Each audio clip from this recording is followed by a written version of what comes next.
Brush اور مسواک دونوں میں کیا فرق؟ برش تو ایک علاج ہے دانتوں کا کہ اس میں جو بورے وورے پست ہے وہ نکل آتے آسانی سے. کبھی اس پر پیسٹ لگاتے ہیں تو دانتوں کی کئی بیماریاں ہٹ جاتی ہیں. مسواک مستقل سنت ہے اور بڑے اعمال میں سے ہے مسلمانوں کے مسواک. برش بھی ہو اپنے وقت پر اور مسواک بھی جاری رہے. زید عمرے کے لیے گیا اور اس دوران عید الفطر مکہ یا مدینے میں گزارا. اب یہ معلوم کرنا ہے کہ یہ زید پر حج واجب یا فرض ہوا ہے. نہیں کوئی نہیں. حج اس طرح فرض نہیں ہوتا.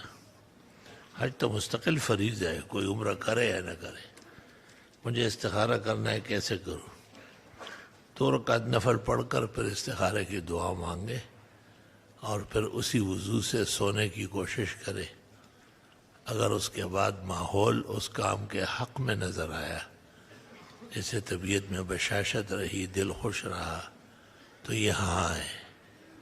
اور اگر برے مناظر دیکھنے میں آئے یا گراؤنی اور ڈراؤنی کیفیت طاری ہو گئی تو یہ نہ آئے.